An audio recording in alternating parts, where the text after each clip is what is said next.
I killed my father. Under my careful grip, he was a renowned chief editor, celebrated and revered by his peers. For over 20 years, every penny of his hard-earned salary filtered into my account, and with it, I built a life of luxury. My children and I would often belittle him at the slightest provocation, and when anger flared, we didn't hesitate to lay our hands on him. To the outside world, Mark was a figure of respect, a man who saved companies with accounting precision. Within the walls of our home, however, he was reduced to little more than a servant, a slave, bound by the chains of my will. The secret to my control lay with my father, who had taken us to a so-called witch doctor. My father and I knew he was an actor, but we made my husband believe he was real. This charlatan had convinced Mark to take an oath, a promise that disobedience would lead to death. With those words echoing in his mind, I lived like a queen while my husband, despite his impressive career, dressed in worn-out clothes and clung to the dregs of his dignity. He cooked, cleaned, and catered to our every whim, all while I doled out meager allowances, like a miser. He lived a life worse than that of a poor man. He couldn't even afford to buy a bun outside, but his salary was in millions monthly, all paid in my account. I was in control. My father had taught us that we should keep our men that way. Controlling, manipulating, and domineering them, which I did successfully. This twisted dynamic continued for years, until one fateful day when everything changed. Mark, in his usual depressed state, was sitting on a bench in the park, contemplating his life.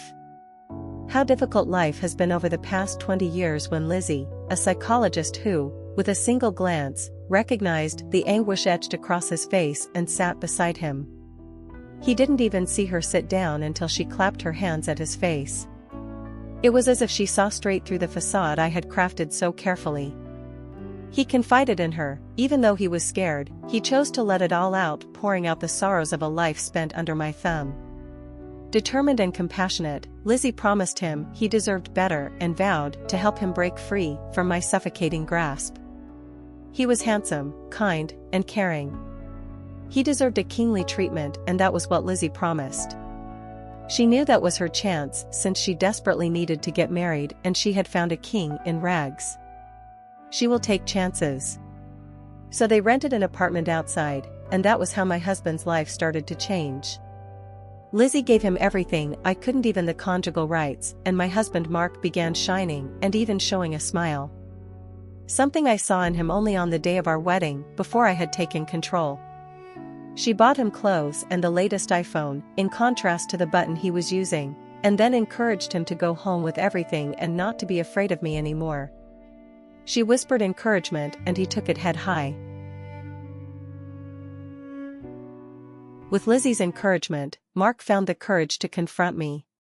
He stood tall, his voice steady and firm, a stark contrast to the meek man I had known for so long. The moment he faced me with a newfound assertiveness, I felt the ground beneath me shift. My cage was crumbling, and I knew it. Mark, emboldened by Lizzie's support, began to reclaim his life.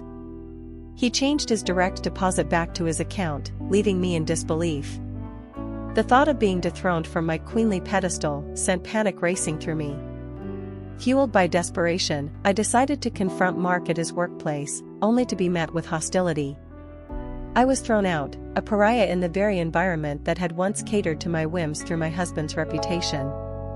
That day, I called him out of desperation and confessed everything, that it was our father who made us do those things to our husband, and even the salary that went to my account, he took it all.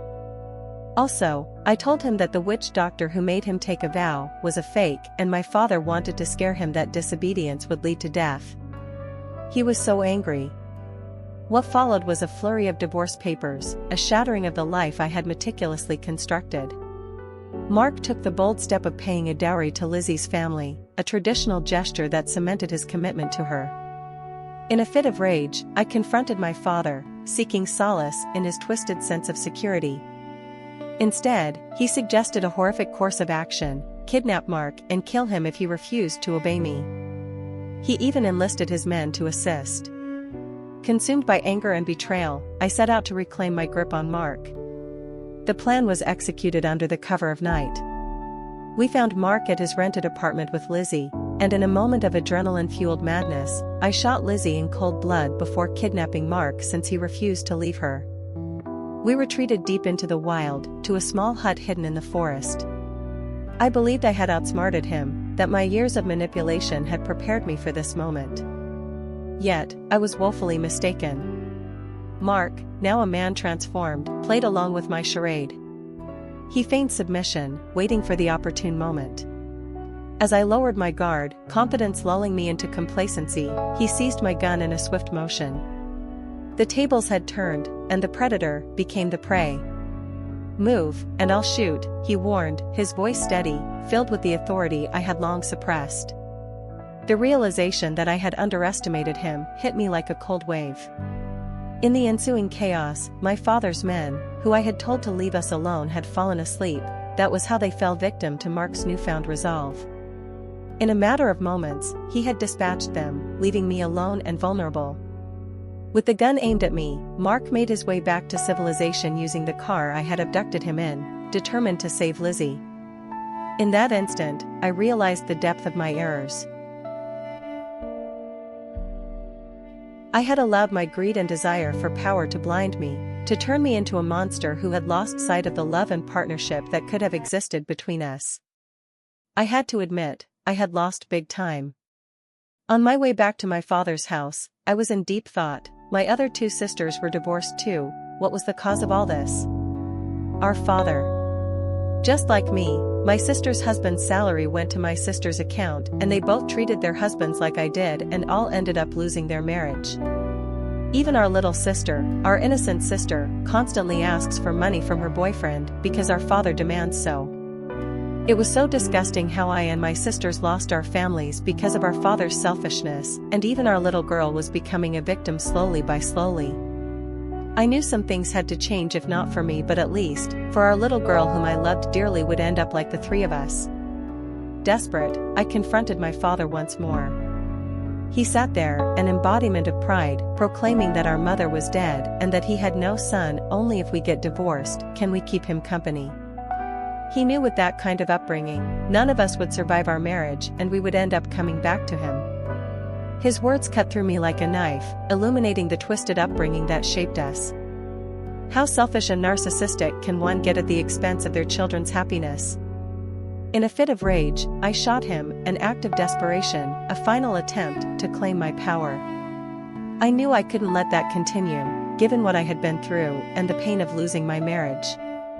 The weight of my actions crashed down upon me. I knew I had ended a trauma, and my family would hate me maybe forever. But I didn't care, I did it for them. I couldn't sleep even a wink that day. I texted my children to come back the next day first thing in the morning, promising them it was an emergency. Early the next day my children were already at home by 6 a.m. with worried looks. "What happened, Mom, and why do you look so tired?" I sat them down and explained everything to them. At first, they were angrily calling him names, but I had to explain that, whatever parental advice I gave to them, they should ignore and only take what I told them from that day on. I explained how I ruined my marriage by pushing their good father away because I was led astray by my father's selfish advice. When they calmed down, I took them to their father to apologize because I knew there were some things we had to sort out as a family before letting go. I first apologized to him and then apologized to his new wife and thanked her for opening my eyes. I kept asking what kind of men my children would have become driven by so much hatred for their father and manipulation from me. When I went back to talk to Mark, I found them hugging and crying. He promised to be their father even if we won't be together anymore. He also promised to care for them and their needs until they were settled in life. I bid them and secretly made my way to the nearest police station and reported myself, the confession spilling from my lips like a torrent. I wanted to atone for the years of torment, the pain I had inflicted on Mark, and the life I had stolen from him. As I awaited the consequences of my actions, I found solace in the realization that I had broken the chains that bound me. I had lost my husband, my father, and the life I had fabricated. Yet in facing the truth, I had begun to reclaim the woman I had once been, a woman capable of love, compassion, and respect. Even today, I regret what I did. But what was done, and I suffered the consequences, and will live forever with guilt. In the end, the ties that bind us can also suffocate. It was a lesson learned too late, but a lesson nonetheless.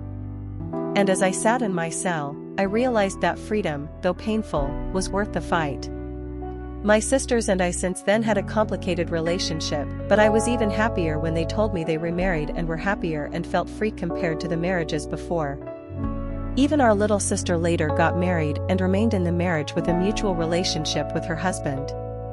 Then I knew even in the hatred from my sisters, I saved a generation and a family. Even if I saved a wrong with a wrong, it didn't matter to me, as long as they were all happy, and even if I died then, I would die with a smile on my lips and my soul would be at peace. My jail term was reduced to 30 years since I was the one who confessed to my crimes willingly, but I endured it all peacefully and with hope. My children, under the care and guidance of Mark, all got employed and settled in life, just like he had promised. Thanks for watching. I hope you've enjoyed this story. If you have, please leave a like and subscribe to this YouTube channel for more stories like this.